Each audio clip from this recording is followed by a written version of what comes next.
It's not outrageous to say the Eagles might be the best team in the NFL. That dude, a big reason why. Saquon Barkley having an MVP-type season. Is it going to be enough to have this team be a #1 seed? Meanwhile, Justin Jefferson, he could claim he's wide receiver 1 in the NFL. A little bit of a slow statistical matchups the last couple games. The good news is he gets to see his old quarterback, Kirk Cousins, across the field. Looking forward to this matchup and what we can expect in Minnesota. That's coming up next on NFL Game Day Preview.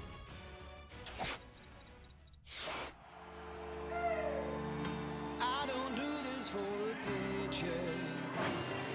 Step out on the field and hear the crowd roar. Hey, let's play our brand of ball, because it's a damn good brand. Fly around, make some plays today. Together. Be the team that you know you are. I'm in this for the love.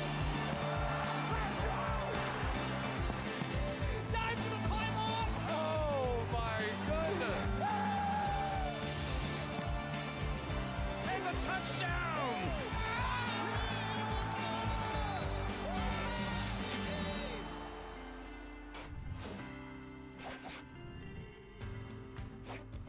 Oh, he's entertaining. I don't know if you're watching Hard Knocks, but Jameis Winston not disappointing. We saw his team beat the Steelers a couple weeks ago. A revenge game in Pittsburgh. Nothing better than some of these AFC North battles. Some significant injury news in this matchup that could dictate the outcome of the game in just moments. Welcome to NFL Game Day Preview. It is presented by NFL Primetime Fantasy. Mike Yam, Steve White's with you. Cynthia Freeland, the queen of numbers, will be joining us in just a couple of minutes here. Got to tell you, perception now becoming reality. We got some teams. Look, we can say the first half of the season officially in the rearview mirror. Yes. What we are now seeing down the home stretch is meaningful as teams are trying to punch a ticket to the postseason. It really is. And this is where we get to the point where home field advantage becomes part of a thing that we're seeing the Eagles play for, the Lions play for, the Chiefs trying to hold on to. But then you're looking at teams like Atlanta, like Tampa Bay that are right there on the cusp, the Niners, the Seahawks.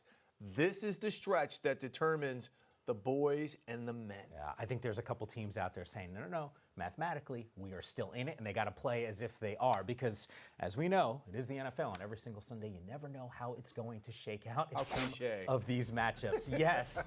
Off the top of the show, why not throw one of those out there? Meanwhile, let's take a look at some of the actives and inactives and significant news. Look, this is great from a Tampa Bay perspective. Bucky Irving, active, hip and back. He obviously has been balling out from the Raiders. Another running back in Alexander Madison, inactive in this game. The name in the middle of that screen, though, that's the one grabbing my attention. Wide receiver George Pickens, inactive in this game. For a little bit more context around that, our NFL Network insider, Ian Rappaport, is with us. Ian, it is always great to see you. I felt like we would see George Pickens out there today. This is a meaningful game for both of these squads when it's a divisional matchup, but give me some context around Pickens and why he's not playing. Well, the Steelers believed that they would see George Pickens too, as did George Pickens himself. It is a hamstring injury. From what I understand, it was hamstring soreness mostly that came about late this week. So it was very limited on Friday, did barely anything, just kind of to make sure the hamstring wasn't an issue. It is a long season. Steelers are not going anywhere, so the hope is that if this is something, obviously this is something that causes George Pickens to miss today's game, that potentially this would be something he would be back sooner rather than later. But yeah, I think it's safe to say this was a surprise to all parties. In fact, Mike Tomlin was talking to Tracy Wolfson from CBS about 45 minutes ago and said he believed also that Pickens would play. Went out to warm up, didn't feel right. Pickens officially a no-go, which let's just say you're someone who might need him in fantasy. Mike Williams might be someone to slide in there if he's still available. Look at you, the double dip, Ian. I got the news from you and I got the fantasy advice. And by the way, a deeper dive from a fantasy perspective here on NFL Game Day Preview coming up in just a couple minutes. The Niners, I know this is not the season that any of these that fan base wanted to see, but Brock Purdy, give me the conversations that are happening with regard to his contract. Here's the best way I can describe it. This shouldn't be a thing. It seems to be a thing, but it should not be a thing. Brock Purdy is expected to be the 49ers starter going forward. He is coming on the last year of his deal next season, and this is a time when organizations generally try to lock up really good young homegrown players to long-term, often big money deals.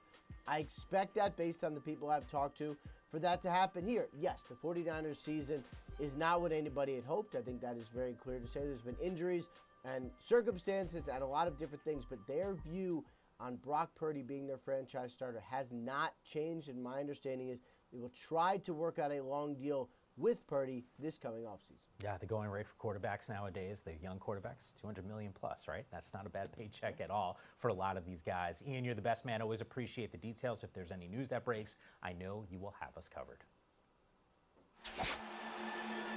The return of Kirk Cousins to the Twin Cities. Cousins in trouble, sacked, middle of the field, intercepted. You can't make this throw.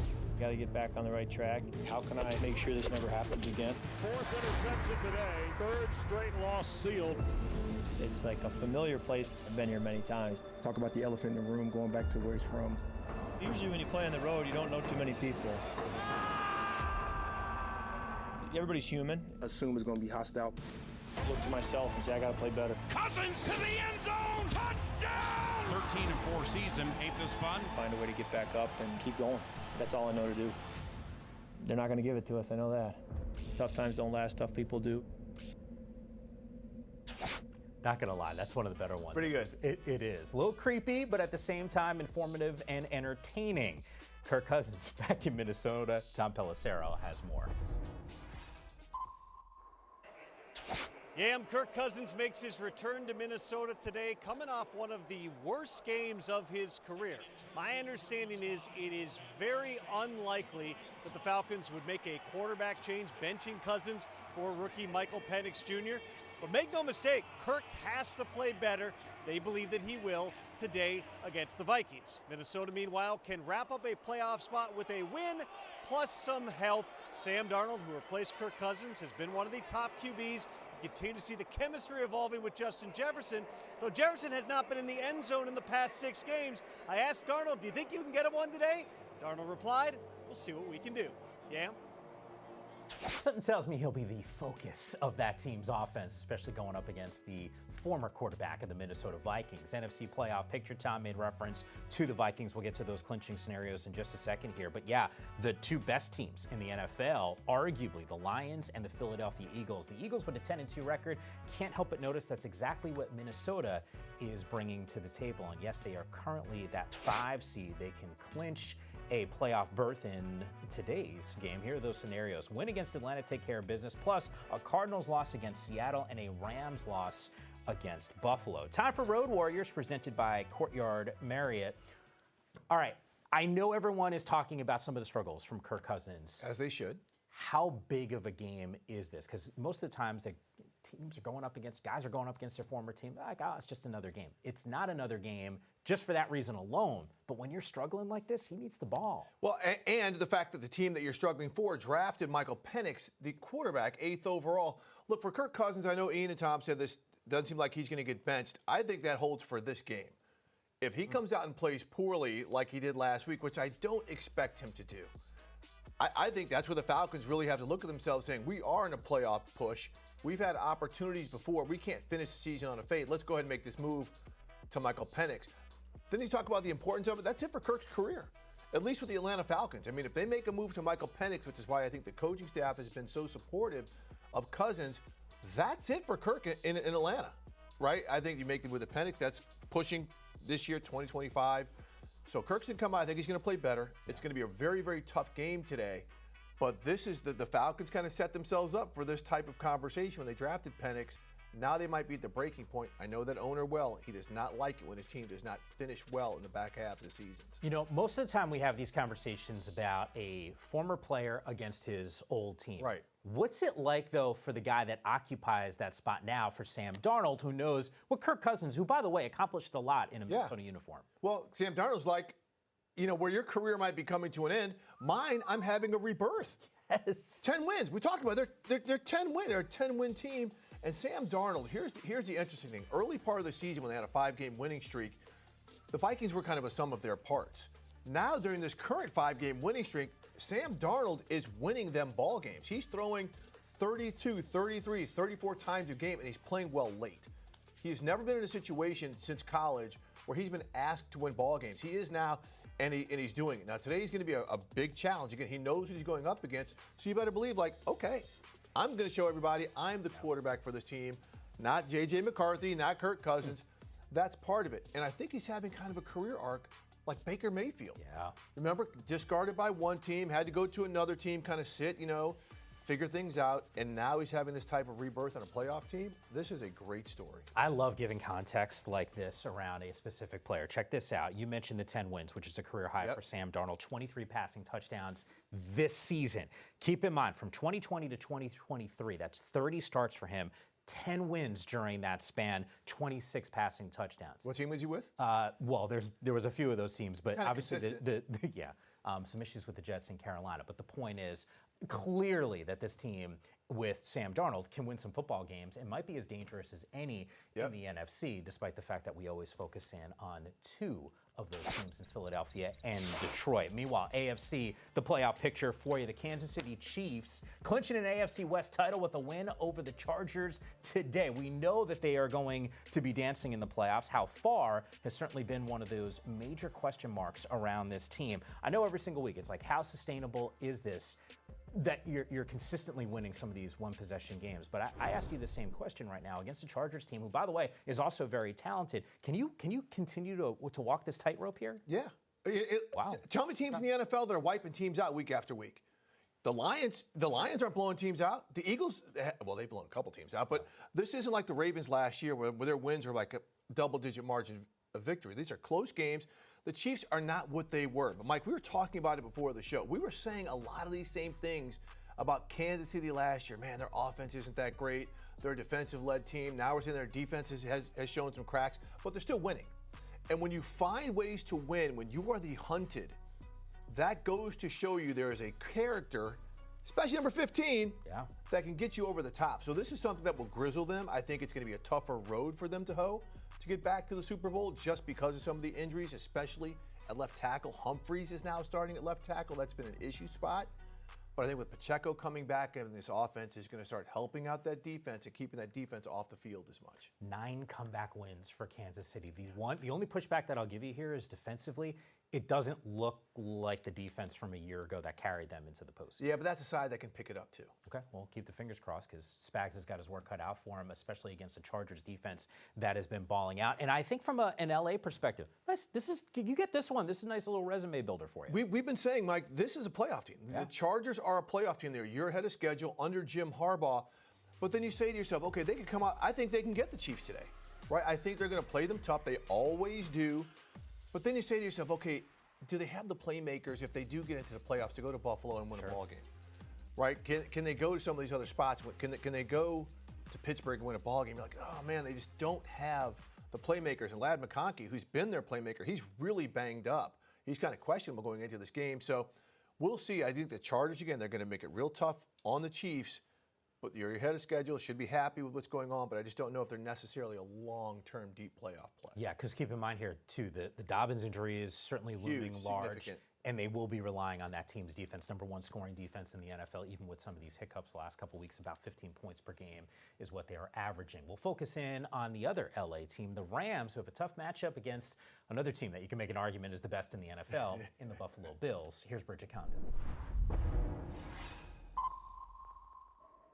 Mike, Josh Allen is 20-2 in December and January regular season games since 2020. I talked with Bills tight end Dawson Knox, who tells me at that point of the season, things just become comfortable for them. It's a routine, something that isn't routine for them, making it to the Super Bowl. The Bills have not been to the Super Bowl since 1994. They've never won it. Knox tells me it's great that they've won 5 straight division titles, but nobody is happy with that unless they reach their ultimate goal, which is the Super Bowl. So what's different about this season? Knox tells me it's the camaraderie, and that starts with quarterback Josh Allen, who he says is an incredible leader, somebody who rents out restaurants for the entire team after big wins and invites everybody over to his house throughout the week. They're hoping that translates to the field come February.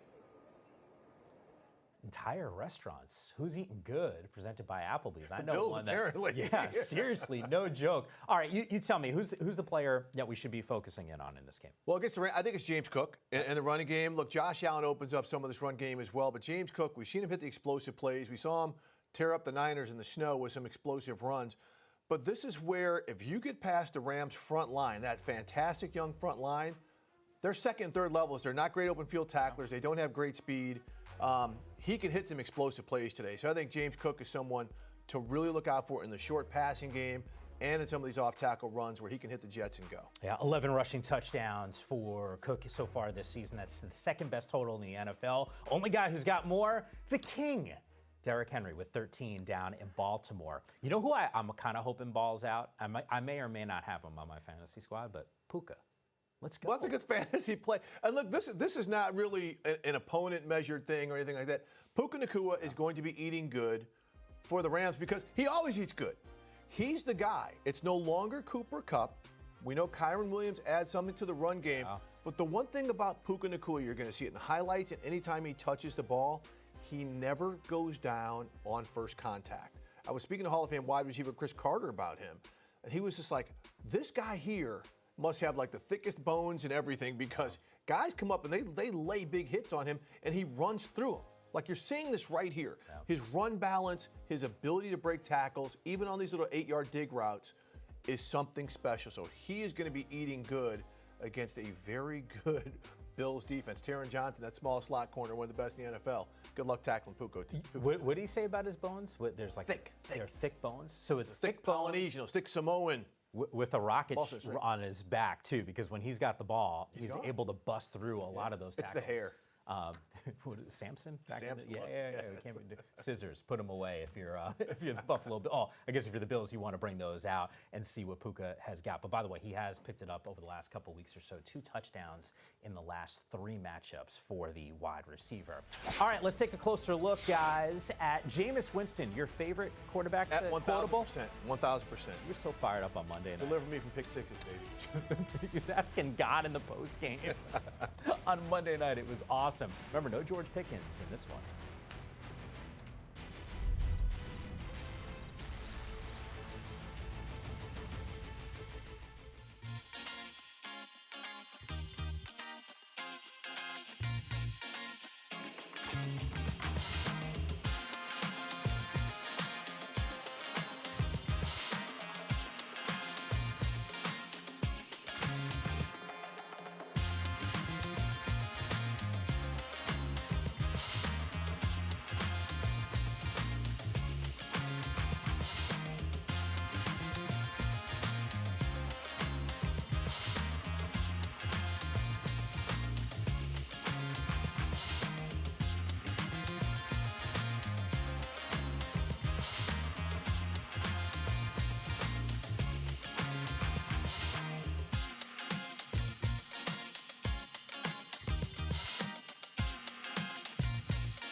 On a cold and snowy night. I'm so happy and grateful that the Lord has blessed me to play in some snow, to be in true football weather. Snow's for real now. This is what we play football for. 4th down, Winston under pressure. He jumps, touchdown! Jameis Winston Man, first touchdown in snow. Wilson gets the snap, throws over the middle of the field, touchdown! In the blink of an eye, this game is changing. I believe. I know y'all got my back. Jameis to throw. Judy has it!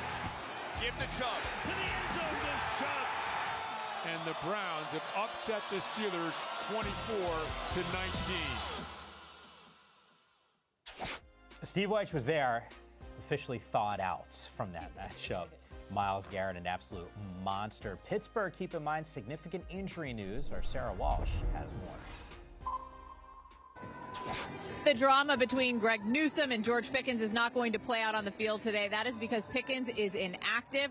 Russell Wilson and his receivers came out to warm up, and Pickens was not with them. He only showed up on the injury report on Friday with a hamstring, but it's enough to keep him out of this contest, which means tight end Pat Freiermuth, receiver Calvin Austin, they're going to have to step up, and they both come into this game with momentum. Austin has had touchdowns in back-to-back games. Freiermuth coming off a season-high 6 catches, 68 yards, and a touchdown last weekend in Cincinnati. And this week, Russell Wilson talked about the versatility of his offense. He said everyone can catch the ball. He said even the running backs. And he said he has a lot of trust in everyone that they put out there. He's going to need his guys to come through with his top target out today. Really looking forward to this matchup, and we were looking forward to having Cynthia Freeman back in studio with us. You know, I just feel like the sprint, the full sprint upstairs, you know. Which is true. We were watching on. I'm dressed for a sprint, too, you know. Running right past the studio and into the seat ready to go. To talk about one of the signature games of today, Browns and Steelers, and this one does feel a little bit differently without George Pickens, but I want to focus on the defensive side, because Myles Garrett's like, yo, I'm the best. I'm number one. I'm number one. Yes. And yet, that Watt guy is also pretty good. How do they make sure they keep this dude in check? Because I got to imagine that's task number one here. Yeah, well, when it comes to T.J. Watt and keeping him in check, last game we saw Jack Conklin, their right tackle, be absolutely amazing. 1 pressure allowed and 0 sacks. It really changed the cadence of this game. But here's the thing. You got some people back now. Yeah, Alex Highsmith. Right. Alex Highsmith's back. Plus, there's a little bit more, you know, a little less snow in this one. It's going to be, Sarah said that it was going to be a nice fall day, not too cold, certainly not blizzard conditions. So I think that will help as well. And in considering that there's some injuries on their offense, I think that the Steelers defense is going to have to really be in lockstep here because they know how important this game is. They know what this is for. And it's hard to get 2 scoops against the Steelers in 3 weeks right there. But one of the reasons why they were able to keep T.J. Watt off of Jameis is the Browns actually ran the ball a little bit in that game. Other than that, the past 5 games, Jameis Winston has been throwing the ball at least 41 times. A lot of times. He is coming off of a 58-attempt effort in Denver. And even though we're talking about the interceptions and the pick sixes, let's not forget he threw 4 touchdowns for almost 500 yards. Jameis Winston has been one of the best quarterbacks in the NFL over the past month. But again, they've got to balance it out if they want to have a shot today. 28 passes, 27 runs against the Steelers. Nick Chubb, 2 rushing touchdowns. Cleveland has not been able to run the ball since. That's something that they've got to fix if they want to have a shot today. Yeah, we were watching that Monday night game together, getting ready for the post-game show on NFL Network, and you kept screaming for it. Like, where's this run game? Where's Chubb? And I know he got into the end zone, but got no push. Yeah, but that's kind of misleading. Like getting into the end zone, almost misleading. How the run wasn't really happening. Right. Yeah, like sure the goal line, great, but. Yeah. Just to circle back, by the way, on that post-game press conference, when God is on your side, the Steelers don't have a chance here. Jameis said, hey, the almighty Lord is going to make sure that I'm not throwing picks. But isn't God on the other side, too? I know. He's everywhere. That's what. That's omnipresent, says the Bible. That's right. As the dude who went to Catholic school my entire life, I'm telling you, we're not I went to BC, here. you know? So, yeah, you know, too. The right. Jesuits. We're all just a tiny mustard seed. You know, that's what I learned. NFC West here. This one a little tight, which I got to tell you, the Niners sort of still in it just because of the division that they play in. But the Seahawks and the Cardinals, those 2 teams matching up going head-to-head here. I got to imagine, too, from a Geno Smith perspective, it feels like when Geno plays well, so do the Seahawks. And I know it sounds like an oversimplistic way of describing this, but you know some of those turnovers and some of those issues there have cost them some games this season. It's weird when you watch the Seahawks because you're like, okay, what exactly are they besides a team that's leading the NFC West? Their offensive identity, you think it's going to be run first, but here's Geno out here completing 70% of his passes. But he's got that 13-12 touchdown interception ratio. Yeah. And so, but he hasn't been throwing a lot lately. And the big play is potentially there. Now, the thing is with Arizona, they had that 16-6 tight game a couple weeks ago. One of those touchdowns came off a pick six. So this is going to be another tough game like this. And I think if Geno is going to get, anybody, hey, we're full Geno, they're going to win this division. He's got to be the guy to show up today, and I think that's the important part against a very, very tough defense. Well, you said something about throwing turnovers lately, right? Well, that's actually the opposite for Kyler Murray, who started the season not having any turnovers, not throwing interceptions. Past 2 games since their bye, he's actually doubled his whole number in 2 games, 2 outings. That makes things very difficult to win. And when you're looking at kind of why, and I know that new dad, Mike, Coach had a baby this week. So Seattle, welcome Mike McDonald's child to the world. But, Coach sees the blitz. And what happens is you think don't blitz a quarterback like Kyler Murray because their mobility makes things harder. But that's not the case. The blitz has been his Achilles heel where he's been turnover prone. So that's going to be an interesting part in this one. And it's strategic how you blitz a not all blitz like are the same. Well. Right. They need to get this one because a couple weeks ago we were talking about Arizona winning this division, and to your point now have laid an egg in the last couple games or so. This would be a nice little coup for them to also pick up a win against a divisional opponent who they lost to up in Seattle just a few weeks back. Philadelphia, though, those fans have been rocking as of late. The Eagles, boy, they have been as of late. You're right. Well, are there any more rowdy fans than the Eagles, whether or not they're good, right? Like, it's just amazing. And they maybe have the MVP. Mike Garafolo's got more on this matchup against them. Thanks, Yama. Here in Philadelphia, the Eagles welcoming back 2 key players. Devontae Smith on the offensive side of the ball, the wide receiver, back after missing a couple of games with a hamstring injury. Told me last week he wanted to play against the Ravens, but it was never his call, so he's back today against the Panthers. And Darius Slay, who was in the concussion protocol, cleared. He suffered that concussion against the Rams a couple of weeks ago. He will play today. Spoke to Cooper DeJean, the cornerback, the other day, and he said that Slay is just huge for a young secondary, just telling guys what he's seeing during the course of the game, really helping them in what they're seeing. I'll tell you what the Panthers are going to see. They've got the worst-ranked run defense in the league. They're going to see Saquon Barkley, and they're going to see a bunch of Saquon Barkley today. A lot of teams have bottled them up early, but they make adjustments. The Eagles do throughout the game. Eventually, that dam is going to break. I'd expect triple digits from Barkley as he chases Eric Dickerson's single-season record. Yammer. Mike, he's been really good so far this season. We'll talk about Saquon in just a moment here, but from a playoff perspective, this is what the Eagles are hoping happens today. They get a win, they see Arizona lose, or I should say, and a loss by the Bucs or the Falcons, and they will officially punch their ticket into the postseason. Not like any of us are worried about that. Can I say it? I think Saquon Barkley is the MVP. No disrespect. I think it's 2-horse race right now. I think it's Josh Allen and I think it's Saquon Barkley based off of the way the season is going. Are you buying what I'm selling here, or? Yeah, I mean, the only thing that I would say is that just we've seen how many times it's been a quarterback, and people. I feel like there's like this natural thing to be like, well, he can be the offensive player of the year, right? So I don't know. I mean, do I think it's if I'm going on merit? Yes. If I'm going on historical kind of looking to see. So when I'm looking at Saquon Barkley in this matchup, though, I'm actually thinking that if I'm the Eagles, I'm going to say, hey, people are going to have this asterisk once he beats the Eric Dickerson record. Why? Because they're saying he did it in 17 games, not 16. But I think that they get him. This could be a game where he kind of doubles up those numbers such that he gets it in 16 and leaves it to 0 question. You get 2,106 yards by week 16. But whatever, you can't complain. Old heads can't complain then about the record being broken. I love that. And you know what? I think he's going to get opportunities because I think the Eagles defense is going to give him a couple more possessions. And this is one we know how well Bryce Young has been playing for Carolina lately. Now he's playing a buzzsaw defense, right? You've got these guys up front, Jordan Davis, these guys getting after the quarterback. But then there's Zach Bond, right? He's an outside linebacker who's not a rusher. Right, he's more of a coverage linebacker, a tackling machine, coming off a game with 13 tackles. He's somebody with Bryce Young steps up in the pocket, like right here, bam, he's going to get gone. He's going to get gone. Bam.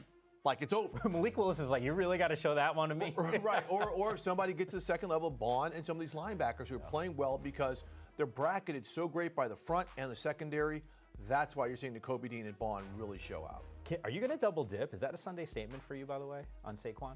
I love where your head's at with that. I mean, sure, early Sunday statement alert. You know, you get one in the first half hour, one in the second half an hour. We're just very giving around. It's the giving season. No, I God love is it. everywhere. Hey, one other note there, because we did see Bryce Young.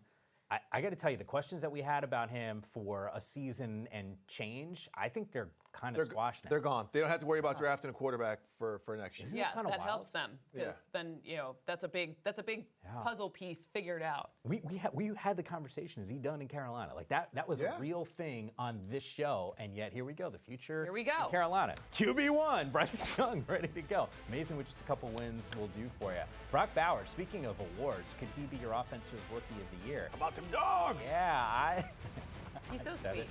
I said it. Yeah, those dogs. He's such a balling sweet out. kid. He is. He's also dangerous on the field. Very. Not on the field. And he's from wine country.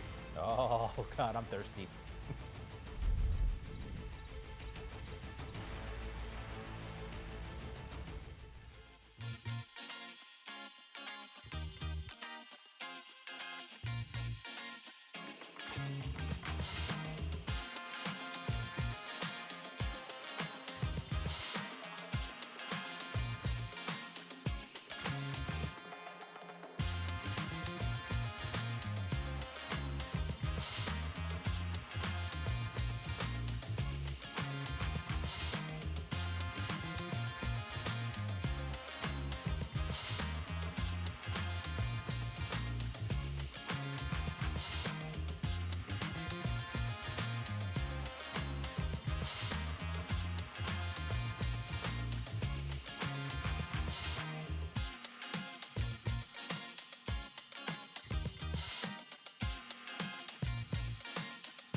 I'm not blocking, I'm running around actually.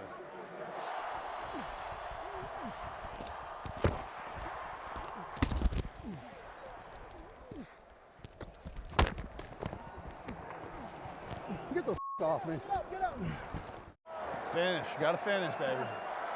I get a shot, baby. Congrats on your success, brother. Keep going. I appreciate it. Time for Rookie Watch. It is presented by New Era. I feel like week in and week out, I consistently say this. Every time I watch the Raiders, it's target, reception, and this speaks to it. Most receptions in the first 12 career games in NFL history. Only guy that's got more, OBJ. That's some pretty good company to keep, especially when you're passing a guy like Puka Nacua and Jalen Waddle, two of the best. So we do know that the future is bright in such a meaningful way for this tight end here. Both of you guys have been loving him up the last couple weeks. Cynthia, for you, when you watch his game, like what is it that's popping out on tape? Well, it's his ability to earn yards after the catch, is his ability to run every route in the route tree. It's his ability to find, I mean, everyone knows that the ball is coming his way. Yep. And you know what? Doesn't matter. Doesn't matter. Falls in like a billion catches, right? He's setting rookie records left and right. He's up there with the absolute greats for their first season involved. He's also all business. The kid, he's quiet. He's a veteran already, right? 20 looking 37. Right. He's rookie going on, well, not even like a lot of the tight ends are kind of silly, right? He's not like that. He's like, investing in bonds. Well, he's bond trader. Bonds at the end of life where you're supposed to be transitioning. But to put it bluntly, he's about that life, right? You could tell the fact that he's very Max Crosby-ish in that Max Crosby's like, some people love the game. I live the game. Yes. Right? And he lives the game, and that's important. And for this Rookie of the Year conversation, we was probably Jaden Daniels or Bo Nix because they touch the ball every offensive snap.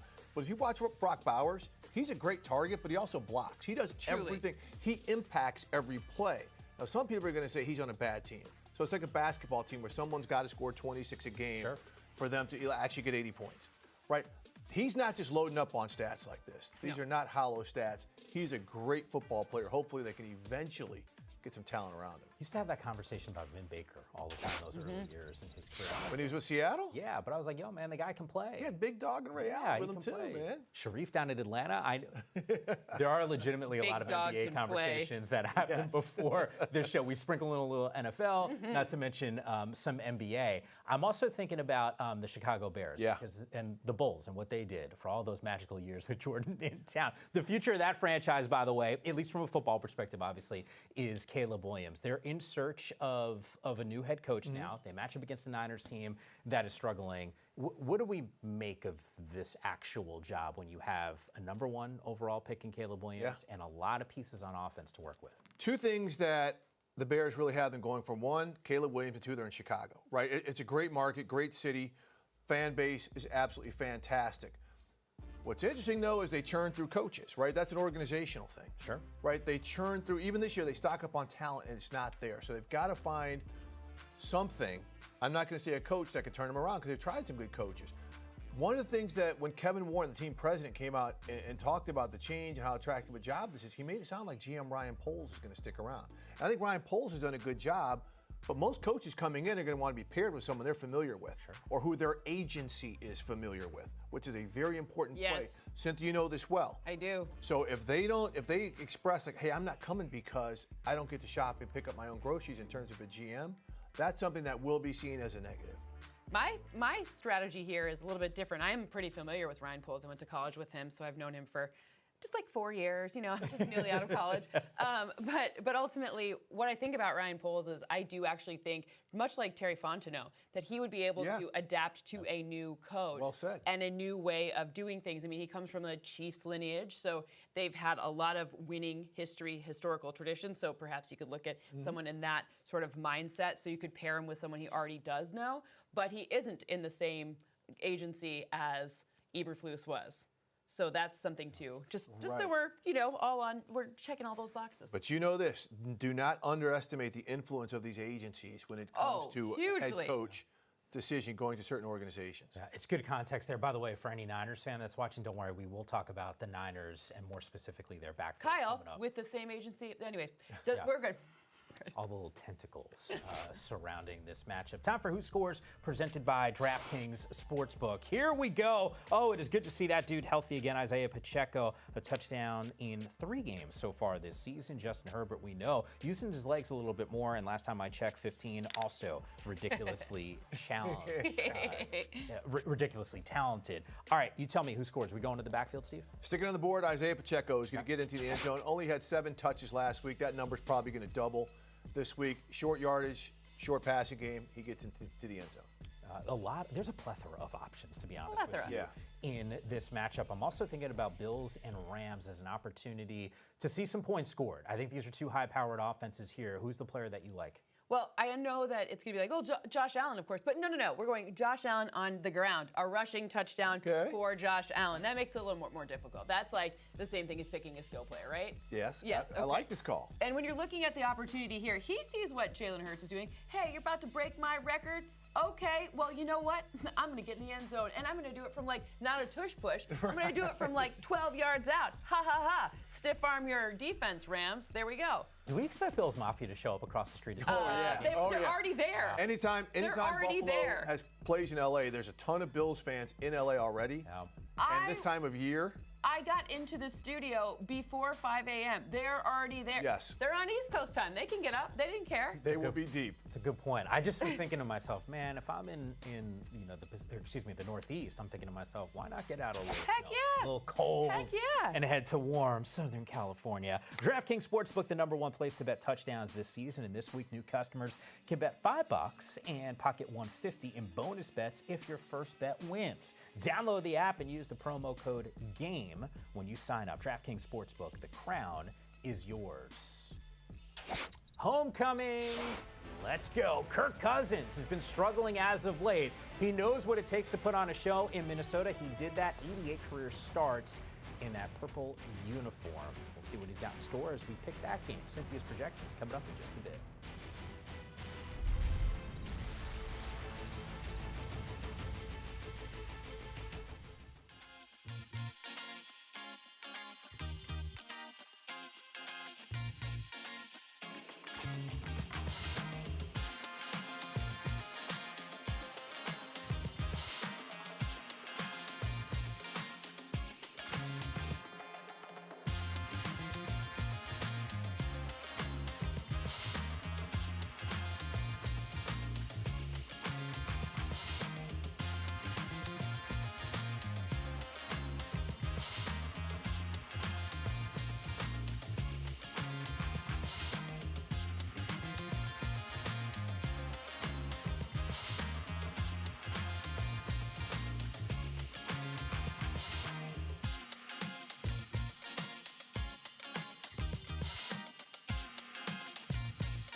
Welcome back to Game Day Preview. Yes, Justin Jefferson, over 1,000 yards receiving, 1,038 to be specific. Only Jamar Chase has more receiving yards so far this season than Jefferson.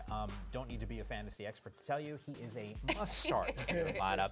Time for Start Sit, presented by NFL Primetime Fantasy. All right, let's start with these quarterbacks here.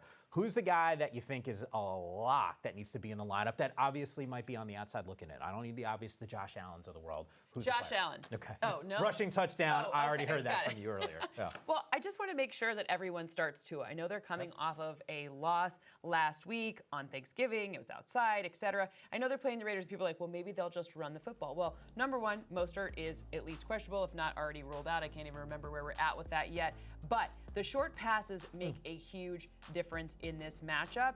And you're looking at the opportunity here at home to make things look good. Like, I think a nice pairing with whoever's playing, like, even your tight end. You could go Jalen Waddle. I know Tyreek Hill's been a little banged up, but anyone here is fully playable against this Jets defense without Sauce Gardner. And I'm with you with Tua, exactly. Sauce Gardner is out. That is huge because the DJ Jets, Mosley, yeah, IR. Mosley, right, and the Jets don't allow a ton of receiving touchdowns, but this is one here where they're vulnerable. The Dolphins are good at home this time of year, and Tua, even though they lost the other day, threw for like 350 yards, 970 yards, 9 touchdowns the last 3 games. He's red hot. Yeah. I kind of wish we had him healthy the entire season. Yeah. In fact, there's one person on this set who could not be more high on Miami when the season had started, and that was Steve Weiss. Now, obviously, we couldn't foresee some of the injuries with Tua, but the point is, this is a loaded roster. All right, let's focus in on these running backs here. What am I supposed to do with the Niners backfield? You're supposed to start Isaac Arendo because you know that Kyle Shanahan is a savant when it comes to figuring out the running back position. If that running back is starting for the Niners, that running back is starting for my fantasy team. I don't necessarily think it's going to be a situation where you're getting like a Christian McCaffrey in his prime number. You're not going to get 1,000 scrimmage yards in a game and 6 touchdowns, but you'll have a nice output, especially He'll throw for one. especially in a week where there are 6 teams on a bye. You're starting Isaac Arendo. There we go. And remember, he's a home run hitter. This is a guy, every one of these plays, he is a long run. He's a speedster out of Louisville, so that's a safe play. Plus, he's got the Hall of Fame running back coach, Bobby Turner. Yeah. I'm going with Alvin Kamara against the Giants. And people will say, love it. Alvin Kamara, he 50-50 run pass. He's getting you 100 yards per game, likely getting into the end zone. He's got 6 touchdowns already this season, one way or another. But again, those combination yards against your Giants, Mikey. I know. I think Alvin Kamara. You know, if he catches a touchdown pass, he'll join a very specific club of guys who have 60 on the ground and at least 25 through the air. There's only 4 other guys who've done it. So it's a very special one for him. Yeah, and obviously a utility, and that's actually an understatement. I shouldn't describe him like that. He's a guy that can do it all, is how I should describe Alvin Kamara. Wide receivers, you know who's having quietly a really impressive rookie campaign, but because the losses continue to pile up for him, I think he's overlooked a little bit, but Brian Thomas. Yeah, Brian Thomas Jr., you're starting him this week. I understand that it's Mac Jones. I'm not sitting here being like, he's not Trevor Lawrence dependent. In fact, he is Trevor Lawrence independent. I think when I'm looking at his opportunity to get open, his goal line, whatever happens in the 20 yards, right? The red zone, the goal to go, all of the stuff. This is who they're relying on. So this is who you should be relying on. The Titans defense is the best part of their team, absolutely. But you know Will Levis is going to throw a few deep touchdowns. yeah. You know there's going to be like this weird Calvin Ridley revenge situation. So who on the other side is going to be getting their antidote to the potential revenge? Brian Thomas Jr. That's great. So many of these rookies are not hitting that rookie wall anymore, too. So salute to him. Look, I know this isn't obvious, but Jamar Chase going up against the Cowboys It's not necessarily defense. obvious. He was on the injury report earlier this year. Yeah, but I mean, here's a guy, no matter what, that's Joe Burrow's guy. Going up against the Cowboys defense that has played better of late, but Joe Burrow's used to pressure. He's used to getting hit, and he still gets this guy the ball, no matter what. So I think Jamar Chase against the Cowboys is a very wise play. Hopefully some folks have him on their team. Yes, and by the way, if you haven't seen Hard Knocks so far, first episode, Joe Burrow is just really cool. He's the man. Yeah, he is. You know, when I think about fantasy, sometimes in previous years, finding a tight end, it's always felt like it's top heavy. I don't think you can say that anymore. In fact, today you like Cade Otton. Yes. I know we've been talking about Brock Bowers, who I also like, but don't forget about Cade Otton, his opportunity against the Raiders. Raiders defense. Max Crosby's great. How about that? Max Crosby is awesome, but you're looking at a Bucs team who they're trying to absolutely secure their spot in the playoffs by overtaking a team that has the 2 head-to-heads against them in the Falcons. So when you're looking at the opportunities here and who gets those specific goal line situations, that is your guy, our guy. We're the Cade Otton show Cade of Otton record. fan club. We are the fan club is strong in this room. And he's Baker's top target, and he's somebody yards per game. He's up around 45, 50 yards per game, averaging Gronk-type numbers, as crazy as that sounds with the Buccaneers. So Cade Otton, again, I think is a very good play. Yeah, and I know Evans is back, but when Evans and Godwin went down, I mean, the usage and the surge in numbers from Cade Otton, who just continued to make play after play. Numbers aside, I mean, he was spectacular, made some ridiculous grabs. I know a lot of people would talk about like Evans getting that number to get to 1,000. Both things can happen. You can feed Evans and you can give Cade Otton enough for fantasy. Start him. Let's go. Start him.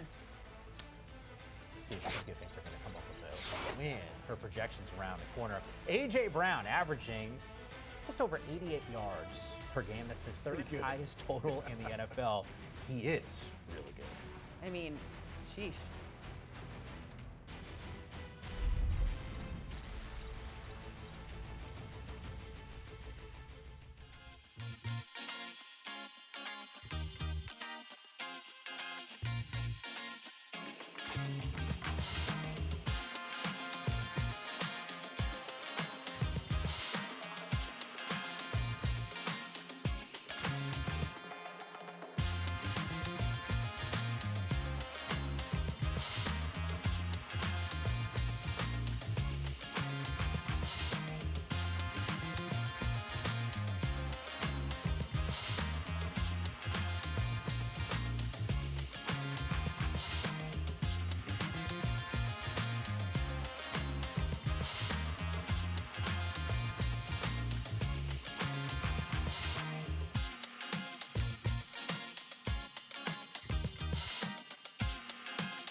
Hi there, QB1 for Carolina.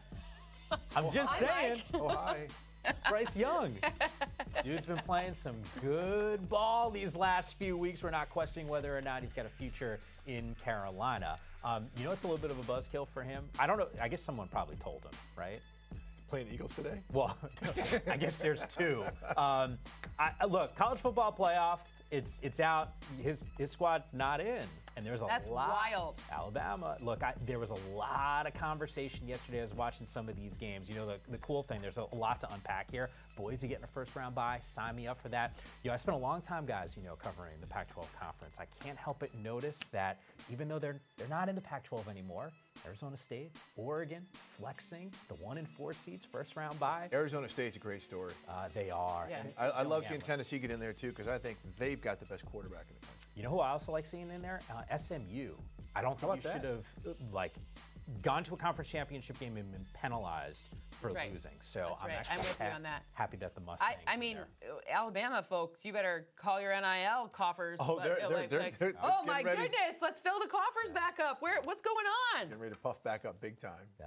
Today, by the way, is a great football day for me. I was telling you this. I'm actually kind of geeked up that we sprinkled in a little college football. I get to make a Heisman vote today. Shut up. Yeah. So I'm pretty jacked about it. That is. I know. I'm That's pumped. so cool. I'm pumped about it. So do you have to make the pose when you do it? No. Oh, no one needs to say. First, Got it. I would look ridiculous if I was doing that. One other thing that I will add here, because I did mention Oregon was a 1 seed. Justin Herbert, I saw him ball out in a Ducks uniform. I don't know what he's got in store for us against the Kansas City Chiefs. What I know Justin is hoping for is his defense brings down Patrick Mahomes because he's been gettable these last couple weeks. Yeah, I mean, look, Patrick Mahomes, you look at it, sacked 32 times. That's already 5 more than he's ever been sacked in his career. We know they have had major issues at left tackle. And some of the sacks the sacks he's taking are live and see another day sacks, right? I'm not getting hit. Let me just get down so I don't make a mistake type of sack. It's a veteran type of play. But he's going to be under pressure today. But this is one thing, Mahomes at the end of games always seems to find a way, and that's one of his superpowers. See right there, that is just a live to see another day type sack. Sure. Being smart. But DJ Humphrey now coming in off the street to start at left tackle, that's going to be an issue. They're going to have to design some schemes because you better believe the Chargers are going to be getting after him with that front 4. Yeah. What about from a Chargers perspective here? Because I got to imagine, speaking to Justin Herbert, a little bit more emphasis on what he can do with his legs and his arm because of Dobbins' injury. Yeah, with Dobbins out, you know that this is a team that wants to run the football. Like, Jim Harbaugh will tell you that, and he'll wear cleats when he's coaching because he wants to show you he believes in that. But the difference with Dobbins in and out is a lot less efficiency. So when you're seeing this decrease in yards per rush by almost a full yard on average, that's a big problem. So if you're looking at ways that this Chargers team could upset the Chiefs at Arrowhead, it's going to be finding solutions when the run game doesn't work for them. Because it's not like this Chiefs defense is going to say, well, you know what, you're cute. We're going to let you run, Gus. Like, why don't you go, Kamani? Like, your turn. But no, that's not going to happen. So and Ladd McConkey, their top wide receiver, he's iffy. He's really banged up. So if he can't go, they're really in trouble. Georgia Bulldogs. We'll throw them out there with a big win. The only other thing that I'll say, and I just reiterate what you had talked about at the top of the show, we've talked about the Chargers as not only a playoff team, but a team that could potentially make a run because of how they play. They get this one on the road, and I think that conversation just sort of explodes to another level. Still need more playmakers to make a deep playoff run. Bills fans are like, no, that'd be great. Like, let's let that happen. Go Chargers. That's what the Bill fans are saying today. Sleeping Giants. That's all I'm going to say. All right, Falcons on the road in Minnesota. Lots been made of, that dude, Kirk Cousins. As it should.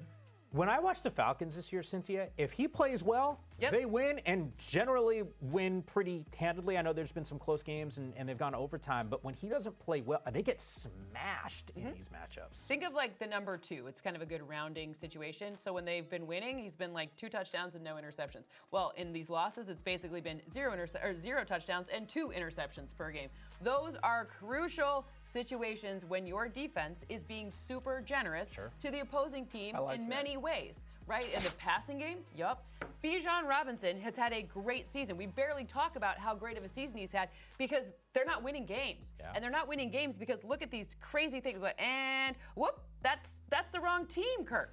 That's the Saints. Wait, No, you're going to complete it now. Oh, that is not even a defensive back. That's a linebacker you threw it to. So these are not necessarily situations that the Falcons want to find themselves. They've had some kicking issues, too, when they've had some close games. So that hurts them. Look, they're playing a defense which is the worst type of defense for Kirk Cousins to face because the Minnesota Vikings get pressure. Jonathan Grenard quietly is having a great season getting to the quarterback, right? They don't have to necessarily blitz, but they will.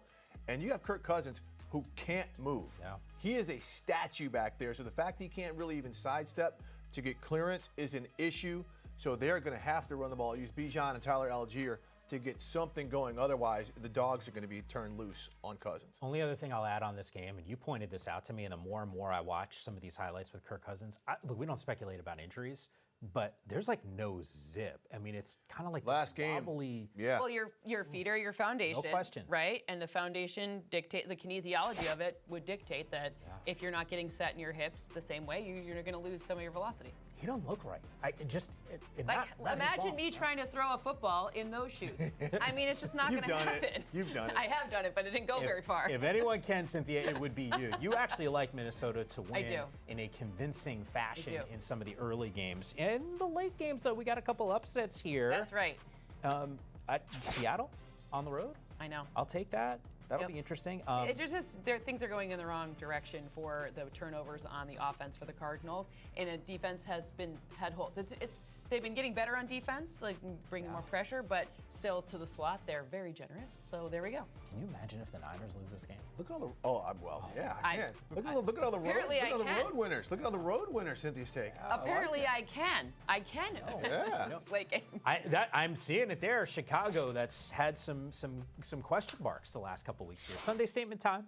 Uno time. That's Jamar Chase. Okay. You said it earlier, but I think what we see from Jamar Chase, this is all eyes are going to be on this man who has yet to be paid. Dear Mr. and Mrs. Bengals, anyone, the entire family, Mike, are you listening? Let's pay the man because every single day that goes by, that ding, ding, ding, ding, that number goes up higher and higher and higher. You do it on national football in front of everyone against the Cowboys, even though it's not like a great Cowboys team, but it doesn't matter. Ta-ting, ta-ting, ta-ting, ta-ting, ta-ting. Well, I'm speaking of someone who got the ta-ting, and that's Tyreek Hill. 2 tutties today, possibly 1 running. I just think it's a situation with Sauce Gardner out for the Jets, something like that. Tyreek really gets it going because Tua's going to have a big day as well. You know, I almost wanted to consult Cynthia on my Sunday statement just to make sure because I catch her during the week on Fantasy Live on NFL Network all the time. Will Dissly. I know we spent a lot of time talking about tight ends here. I'm going to go Dissly, 100 yards receiving and a touchdown. I'm going to go big. Kansas City is giving up the most yardage to tight ends so far this season. You and I off air were talking about this. And there's some issues in that secondary for that defense. Ladd's injured if not. He's beat up, man. Yeah. So they got to tight end the ball. Yeah, so let's go. By the way, fly, Eagles, fly. That's your MVP. There you go. It's our MVP. Too soon. Oh, my MVP might be Jameis. Lamar's not out of it. Too soon. Appreciate all you guys watching. Game Center starts now.